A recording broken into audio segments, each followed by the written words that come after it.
ایک صاحب کہنے لگے کوئی ایسا عمل بتائیں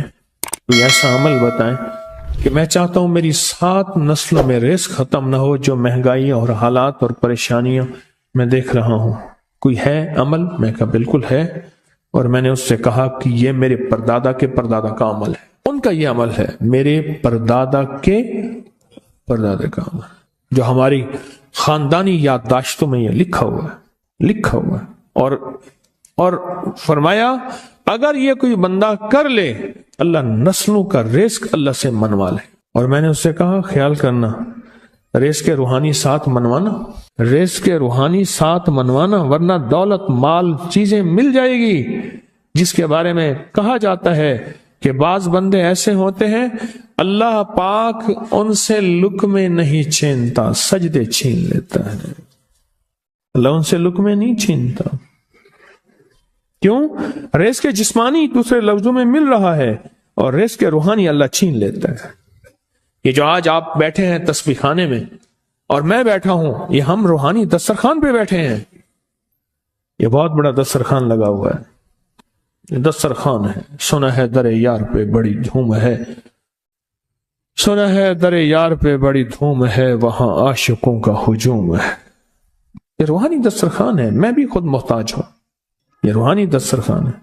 تو میں نے اس سے عرض کیا کہ ایک دسترخوان نہیں مانگنا، دونوں مانگنا، رزق روحانی بھی اور رزق جسمانی تو اس کو بھی ملتا ہے جس کو کلمہ نصیب نہیں ہوا، رزق جسمانی تو اس کو ہی ملتا ہے جس کو کملی والی کی غلامی نصیب نہیں ہوئی، رزق جسمانی تو اس کو ہی ملتا ہے جس کے ماتھے پہ شقاوت لکھی ہے، رزق جسمانی تو اس کو ملتا ہے جو اللہ کا نافرمان ہے، رزق جسمانی تو اس کو ملتا ہے جو اللہ کے وجود کا انکار کرتا ہے، رزق جسمانی تو اس کو ہی ملتا ہے جو آخرت اور قبر کا انکار کرتا ہے، رزق جسمانی تو اس کو ملتا ہے جو جنات اور برزخ کا انکار کرتا ہے، رزق جسمانی تو اس کو ملتا ہے جو خود کملی والے کی نبوت کا انکار کرتا ہے، وہ تو بے بہا لوگ ہیں، ان کو ملتا ہے۔ پر تجھے بھی صرف رزق جسمانی ملا اور اللہ سے یہ منوا لیا، نہ یہ نہ منوانا، اللہ سے کہنا ہے اللہ رزق روحانی بھی دے اور رزق جسمانی بھی دے، 2 رزق کٹھے عطا فرما۔ کون سا رزق؟ رزق اور رزق جسمانی بھی دے۔ کہیں ایسا نہ ہو کہ میری نسلوں میں صرف مال دولت اور چیزیں ہوں اور تیرا نام اور تیرے حبیب کا نام نہ ہو، تیرا نام اور تیرے کملی والے کا نام نہ ہو، تیرا نام اور تیرے دوستوں کا نام نہ ہو، تیرا نام اور تیری آل و اصحاب کا نام نہ ہو، کہیں ایسا نہ ہو میں محروم ہو جاؤں۔ مجھے آل اور محمد اور آل محمد اور اصحاب محمد کی نسبتیں یہ بھی ساتھ عطا کیے رکھ۔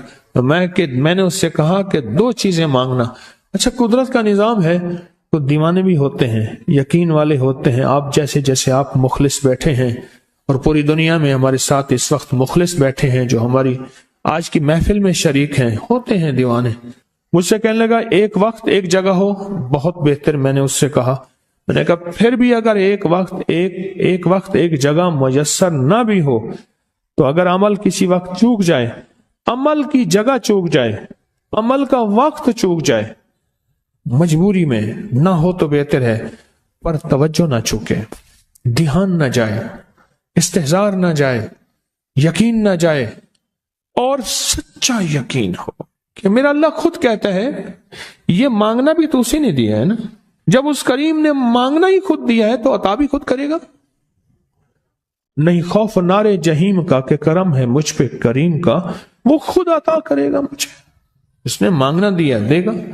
یقین ہو ایسا ایسا ایسا ایسا، اتنا زبردست یقین ہو، اتنا یقین ہو اللہ کے ملنے پہ اور اللہ کے مانگنے پہ، اتنا یقین ہو کہ گمان اور خیال سے بالا تر یقین ہو، بہت زیادہ یقین ہو۔ یاد رکھیے گا میری بات، میری طرف دیکھتے رہیں، یاد رکھیے گا جس کو ملا ہے یقین کی طاقت میں ملا ہے، اور جس سے چھنا ہے بے یقینی نے اس سے سب کچھ چھین لیا، بے یقینی نے اس سے سب کچھ چھین لیا ہے۔ جس کو ملا ہے یقین کی طاقت سے ملا ہے، یقین ہو کہ میں کر رہا ہوں اور اللہ مجھے دے دے گا۔ کہا کہ کیسا یقین ہو؟ کہا جیسے بکری کے تھن دودھ سے بھرے ہوئے اور میں کہوں کہ میرے ہاتھ سے دباؤں گا اور دودھ نکلے گا، اس سے زیادہ یقین۔ اور کہا کس سے زیادہ یقین؟ کہا کہ ایک بڑا نوٹ ہو اور بڑا نوٹ کے اندر جو ہے ایک آنے کی چیز آنی ہے، تو میں کہوں گا اس سے تو اس کی نوٹ کے اندر تو ہزاروں آنے ہیں، اور میں ایک آنے کی چیز، ایک ٹکے کی چیز لوں گا اور میرا کام بن جائے گا، اس سے زیادہ یقین ہو، اور اس سے کہیں زیادہ یقین ہو کہ سخت پیاس ہے اور میں پانی کو دیکھوں، اور پانی کو دیکھتے ہی مجھے یقین ہو کہ اس سخت پیاس میں میرا پیاس بجھ جائے گی، پیٹ بھر جائے گا، اس سے کہیں زیادہ یقین ہو۔ میں پھر بھی یقین کو نہیں سمجھا سکا، علم بھی محدود ہے، الفاظ بھی میرے پاس محدود ہیں، اس سے کہیں زیادہ یقین ہو، اس سے کہیں زیادہ یقین ہو، اور بہت زیادہ یقین ہو۔ کیا خیال ہے؟ آپ چاہیں گے اپنی نسلوں کے لیے بخت، رزق، نصیب اور مقدر منوا لیں؟